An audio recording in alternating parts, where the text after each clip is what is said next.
नमस्कार, मैं हूं पंकज कुमार। TV9 डिजिटल के इस विशेष कार्यक्रम में आपका स्वागत है।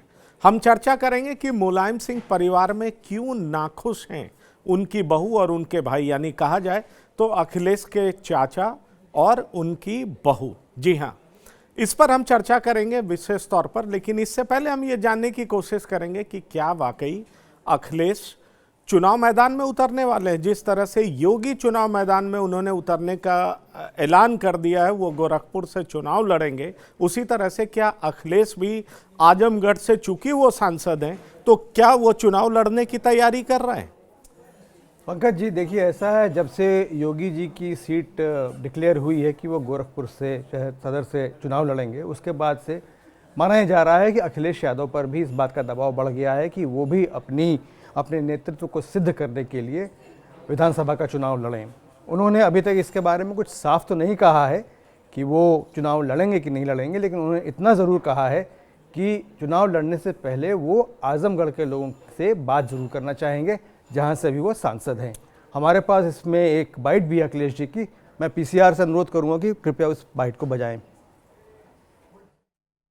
मैं आजमगढ़ की जनता से अनुमति लेकर के ही चुनाव लड़ूंगा, अगर चुनाव लड़ता हूं तो। नहीं, आजमगढ़ की जनता से अनुमति इसलिए लेनी पड़ेगी, वहां के लोगों ने मुझे जिताया है। सबसे पहले तो मैं बधाई दूंगा और शुभकामनाएं,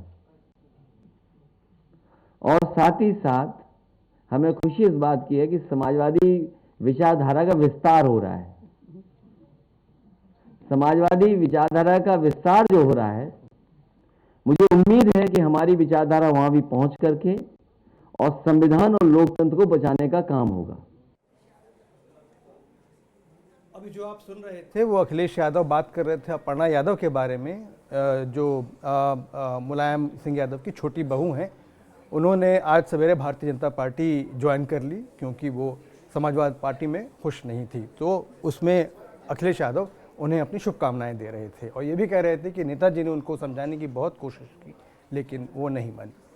मैं ये आपसे समझना चाहूँगा कि ये लोकतांत्रिक हथकंडा अपनाने का जो एक फैशन चल पड़ा है, मैं ये कहूँगा इनफैक्ट फैशन, क्योंकि जिस तरह से आपने किया कि उनके सीएम कौन होंगे जनता डिसाइड करेगी, जबकि पहले से ही नाम पता था कि कौन सबसे आगे चल रहे हैं, उसी तरीके से अब ये कह रहे हैं कौन सा मैकेनिज़्म ये अपनाएंगे जिससे इनको आजमगढ़ की जनता कहेगी कि आप चुनाव लड़िए या नहीं लड़िए। इसके बारे में कुछ आप समझा पाएंगे विष्णु जी?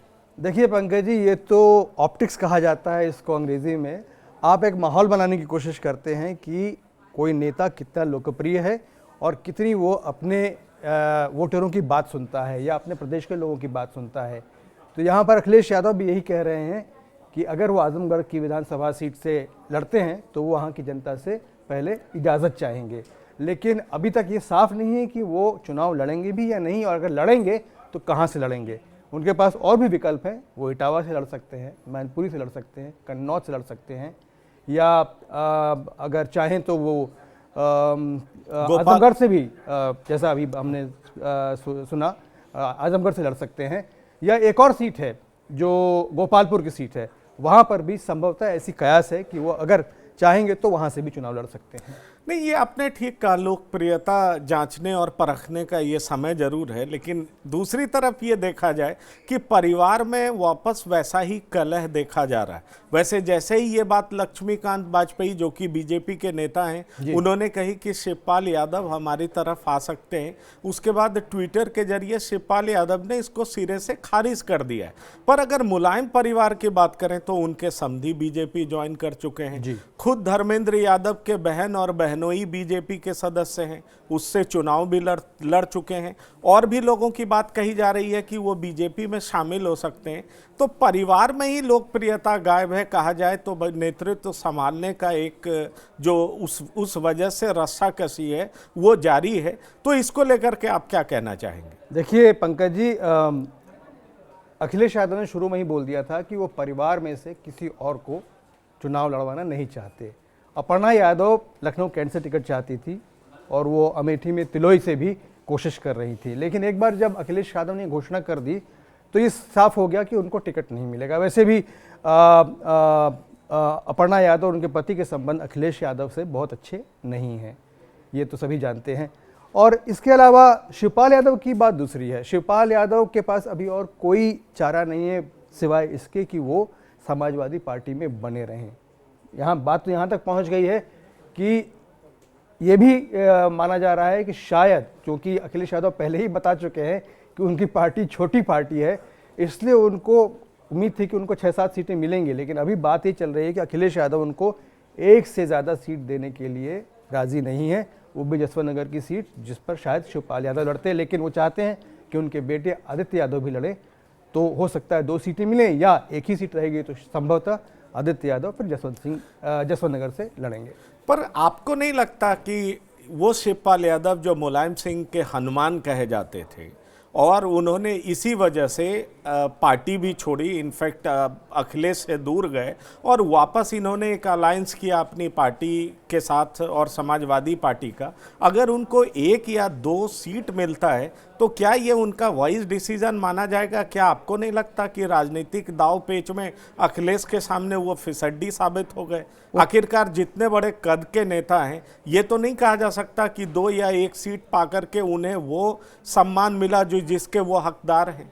पिछले 5 साल में समाजवादी पार्टी में जो कुछ हुआ है उसमें स्पष्ट हो गया है कि भले ही पार्टी नेताजी ने बनाई हो, लेकिन अब पार्टी के सर्वोच्च नेता अध्यक्ष यानी अखिलेश यादव हैं और वहाँ वही होगा जो वो चाहते हैं। और जैसा आप जानते ही हैं, पिछले 5 साल में 2017 से ही जो संबंध खराब हुए थे शिवपाल यादव और अखिलेश यादव के, वो अभी हाल में जाके इतने ठीक हुए हैं कि दोनों आपस में एक साथ खड़े होके फ़ोटो तो खिंचवा रहे हैं कम से कम। हालांकि उसमें भी जो उनके चेहरे पे जो भावनाएं दिखती हैं, उससे लगता नहीं कि दोनों एक दूसरे के साथ बहुत सहज हैं। तो ऐसे में अखिलेश ये कभी नहीं होने देना चाहेंगे कि पार्टी को चलाने की जो अधिकार है वो उनके अलावा अब परिवार के किसी और व्यक्ति के हाथ में जाए, इतना साफ है। देखिए, अंग्रेजी में कहते हैं ना, there is no smoke without fire. अगर ये बात उठ रही है कि शिवपाल बीजेपी के साथ आ सकते हैं, वैसे उन्होंने ट्वीट के जरिए आधिकारिक तौर पर खारिज कर दिया है, पर मुझे ऐसा लगता है, जिसका जवाब आप बेहतर दे पाएंगे, कि शिवपाल जैसे नेता को अगर 1 या 2 सीटों पर समेट दिया जाता है तो जाहिर तौर पर अभी भी उथल पुथल देखा जा सकता है, शायद अभी भी ऐसी कुछ बातें हो सकती है। आपको क्या लगता है? इसकी आशंका है। शिवपाल को समाजवादी पार्टी छोड़ करके ऐसा करने की जरूरत नहीं है। वो पार्टी में अपनी पार्टी के साथ उसके गठजोड़ के रहते हुए भी राजनीति खेल सकते हैं, इसका ये विकल्प उनके पास है। क्या वो करेंगे ऐसा, या वो समाजवादी पार्टी में अपनी स्थिति बेहतर करना चाहेंगे, ये अभी हम लोग को कुछ दिनों में पता लग जाएगा।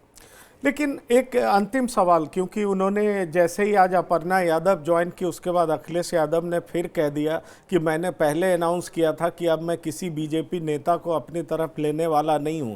अगर हमारे वाले टच में हैं तो उनके भी कई नेता हमारे टच में हैं। इस बयान का क्या मतलब निकालते हैं कि अखिलेश यादव वापस बीजेपी को जवाब देना चाहेंगे और चाहेंगे कि जो इस तरह से माहौल बनाया जाता राजनीति में, फिर से वो शुरू करें कि ऐसा नहीं है, बीजेपी के और कई नेता हमारे साथ आ सकते हैं? देखिए, ये तो राजनीतिक माहौल चुनाव का तकाजा है।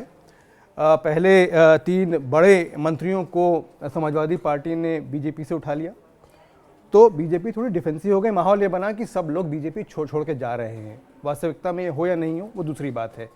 तो बीजेपी के लिए ये बड़ा ज़रूरी था कि वो ये दिखाएं कि वो किसी तरीके से भी कम नहीं है। तो उन्होंने फिर मुलायम सिंह यादव के परिवार में ही सेन लगा दी कि उनके जो निकटस्थ संबंधी हैं उनमें से एक समाजवादी पार्टी छोड़ करके भारतीय जनता पार्टी में आ गई।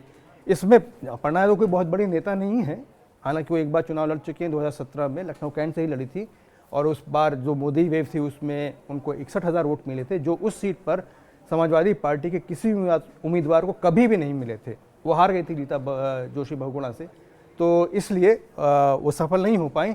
लेकिन देखना ये होगा कि किस तरीके से अभी आगे वाली, अब देखिए पहला चरण का चुनाव बहुत दूर नहीं है, तो अब जो है वो बहुत गर्म राजनीति शुरू होने वाली है। अब लोग चुनाव प्रचार में उतरेंगे, अमित शाह का प्रोग्राम बन चुका है, वो आएंगे, अखिलेश यादव बहुत कोशिश कर रहे हैं। परसेप्शन ये आता है कि समाजवादी पार्टी को बढ़त मिली हुई है, लेकिन अभी अर्ली डेज कहेंगे इसको, अंग्रेजी में बोलते हैं। अब जो चुनाव प्रचार शुरू होगा, देखिए अभी भी सभी चुनाव सर्वेज में समाजवादी पार्टी और बीजेपी के वोट शेयर में 7 से 8% का अंतर है। एक पार्टी जिसने 300 से ज़्यादा सीटें जीती हों पिछले विधानसभा चुनाव में, वो तुरंत इतनी ज़मीन खो देगी कि वो 7-8% के वोट शेयर के डिफरेंस को पाट दे, ये थोड़ा मुश्किल लगता है। लेकिन हाँ, अभी मोमेंटम अखिलेश यादव के साथ है।